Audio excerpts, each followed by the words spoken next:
No, I was gonna say you can always cut Shen Shen in as you edit. Just have like Shen Shen. You need extensive Shen Shen B-roll. Shen Exactly. Shen doing just like a ton of things, different activities, different locations. That's right. But Sounds today good. we are joined by Kosta Stratigos. What's the best way to describe Kosta? Kosta? Let's see. I mean, lifelong film enthusiast, got a degree and studied more, and just love cinema of all All right. flavors, shapes, sizes. Cool. So this week, let's jump right into it. Caroline, what is our first article on tap? So because life is scarier than even horror movies, we pulled out the giant New York rats overtaking Central Park and the Upper West Side. There's part of the rat. And my favorite quote here is what? Rats the size of bunnies. That's how they are described. The size of bunnies. And that, of course, led us, as the filmophiles that we are, right to Food of the Gods. The Food of the Gods. The H.G. Wells novel and really horrifically brilliant film. Costa, did you actually see this in the theaters? I didn't see it in the theater. This was like a late night and a Saturday afternoon watch for me. Yeah, and as a kid, it's just like your imagination sort of runs wild because you imagine all these sorts of scenarios. Like, would I rather fight the giant wasps or deal with the rats? And if I was dealing with the rats, like, how does this firearm solution seem like it's working? At the end, right, they try to destroy it all, but a few mason jars of it end up washing ashore to the mainland off of the island. They're trickling into the stream. The last shot is those mason jars trickling into the stream and like a cow licking that water. So like, if Food of the Gods made rats huge and crazy, what's it going to do to a cow, right? Well, better a cow than a rat, frankly. I'd rather have giant cows running around New York City than rats the size of bunnies. That's just me. Interesting subplot of our Would You Rather. I feel like that's a segue into, be careful about playing with people's lives. Yeah, let's go to the next article, which I think we're going to dig in more here. So, AstraZeneca COVID-19 vaccine trial, a 28-year-old volunteer dies.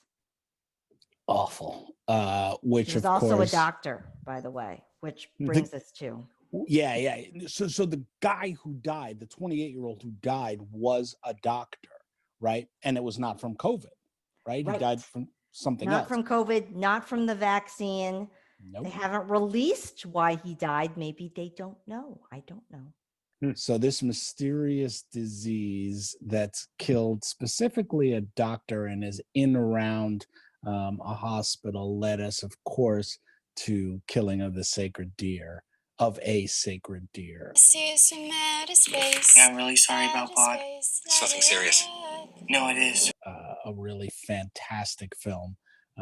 Costa, I just got to throw the ball to you. Please go with your guy and talk about it. Speak on it, Costa. So I'm Greek American. Yorgos Lanthimos is Greek, and there's just something about the color palettes and the emotional tenor and the cadence of the way he directs his dialogue and like the subject matter and everything that just really speaks to a deep Greek part of me, right?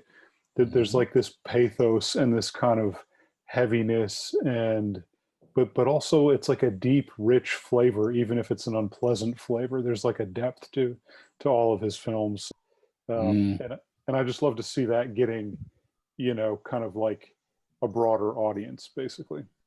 Yeah, getting mainstreamed to me. Like my wife, she saw Killing of a Sacred Deer and was like, oh my God.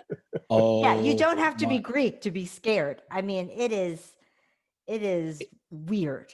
It is oppressive. And you have such fantastic actors, right? Nicole Kidman and Colin Farrell just crush this flick, I think. And the young guy whose name of course escapes me at the moment. He's great in everything, that kid. He is. And the way in for us here with Would You Rather is that there is that it's based on the myth of Agamemnon, right? Has to kill Iphigenia so that the ships can go and fight in Troy. So there's the mysterious disease that is killing the family, and the kid tells Colin Farrell, like, because of what you did to my family, now your family is going to get sick. And at a certain point, Costa, jump in anytime, at a certain point, one of them is going to die, right? I think the deal is you pick one and kill them. Right, or all of them die. They're all going to die. They all waste away. Yes. So it's even more oppressive than you described it, Bruce. It is. Yeah. Right. But but both of these movies, it's like there's that element of the unknown. We don't know where Food of the Gods is coming from, and we don't know where this illness is coming from. So it's a very apropos for these times. It's literally like pick your poison. I've been like thinking about this all week, getting ready for today, and I'm like, I think I'm going Food of the Gods. It's like at least ostensibly like a physical world thing that is happening versus Killing of a Sacred Deer. It's like this metaphysical thing that you don't even understand until 2/3 of the way through the film when the kid reveals it to him in the cafeteria or whatever. And it's, profoundly confusing. And what do you even do with something like that? It's like a PSA though for the limitations of Western medicine. I didn't see them try acupuncture, Reiki, cupping. I mean, I felt like there were a lot of things that they could have tried, but Dr. Colin was too drunk, or I don't know what was happening. But he just, they didn't really do much. I mean, they went to a pretty basic hospital, and then they were like, "There's nothing wrong with them." And they're crawling on the floor. I mean, obviously there was something wrong with them at that point.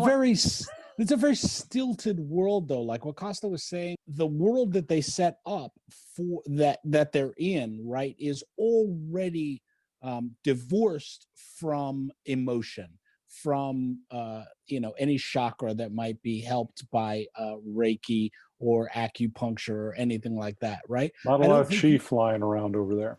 Yeah, I don't think you could reset the chi of those children and get them flowing back, because everything is already just divorced from emotion. One of my best friends is a Macedonian psychoanalyst, which in and of itself is like just kind of an amazing New York just City don't hear thing. that every day. Yeah. just a guy I met through some friends who happens to be this, and he said the town he grew up in Macedonia, which is like just north of the Greek kind of border, the Orthodox Church, carved above the door, it says Orthodoxia e Thanatos, which means orthodoxy or death, which gives like an insight into kind of like where this sort of stuff comes from. It's like all very procedural, there's like a right way to do everything, and like you can't have any like stray weird messy bits, it's like. What was that, Chen Chen? Oh, she's asking if you could please subscribe and like this video. Thank you. Now back to Costa and a lot more light. All right, so Costa, let me put the question to you to close it out here.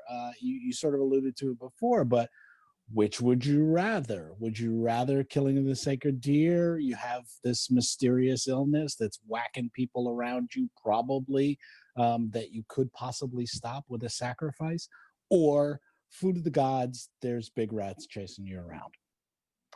I'm going firmly Food of the Gods, because there's still unity in that against a common enemy. You don't have to sort of like turn on your people and make that difficult decision, right? and Mhm. and there's hope of it being kind of understood, and it's less about kind of this punitive metaphysical justice for like poor lifestyle decisions. um, you know what I'm saying? Yeah, yeah, yeah, yeah. So that's me. I'll Mhm. take the giant rats any day of the week. Caroline?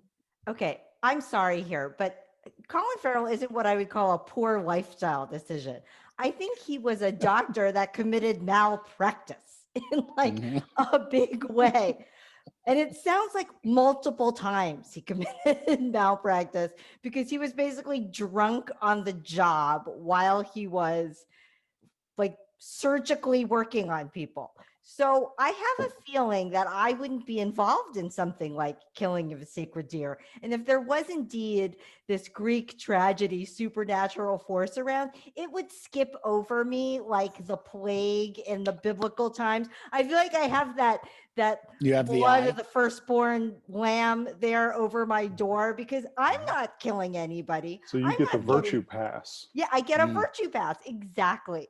So and frankly, I say it again, I feel like those kids could have been helped with a little reflexology, some Reiki, some acupuncture, some really good physical therapy, going beyond traditional Western medicine and this rush Mhm. to judge. I'm just Mhm. putting in a little thing there for our Eastern medicine kind Well, of. we always, we have to have one part of the episode where we look for Black people or Asian people in the movies, and in both those movies, we are zero. Like We're zero. "Woo!" So Like had they so. hired an Bring on the acupuncturist, right? yeah. Bring on the acupuncturist, please. Please Exactly. speak on it. Speak on it. Go ahead.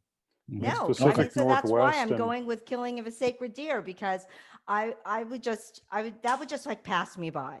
Food of the gods, that gets into the water system, like Mhm. giant everything everywhere. No, Mhm. sorry.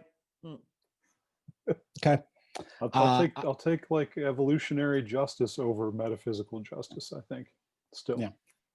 Yeah, I'm with Costa. I'm going for the big rats because I can shoot them, and I'm not as sure of my own virtue to say that I would get skipped over. I think if any plague comes down, there's a better than even chance that it could get some Bruce. So I'm taking the rats. Thank you, and automatic weapons. Do you want to bring up anything about Florida, Caroline, please? Oh, goodness gracious. I mean, I guess the virtue pass might not work here in Florida since we seem to be the epicenter of all things bad and of course, our soon to be or hopefully soon to be former president is now living here. So I don't know what's going to happen. But, Mhm. and we have lots of hospital systems here. So there might be Colin Farrell esque folks walking around the entire state, which just, I don't know, endanger me. But I'm still going to go with if there were giant rats here in Florida or giant everything here in Florida. Well, I'm there's scared giant of rats. alligators all over the place in Yeah, Florida. but Florida man can take that out. In fact, I'd have to find that article, but takes out an alligator with his bare hands to save his dog. And he was 70. Yeah, Yeah, that's really. Florida for you. So, yeah, so Wow. I could probably take either Food of the Gods or Killing of a Sacred Deer in Florida now that I think about it, because we'll probably just be fine. Florida man will protect us from everything.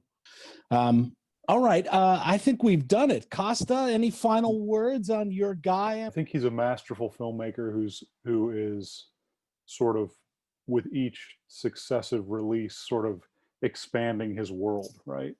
And just Mhm. it just I just find it very satisfying to get to be, of age, to see that happening, and to seeing like a major voice come out of Greece like that. It's just like very satisfying for me.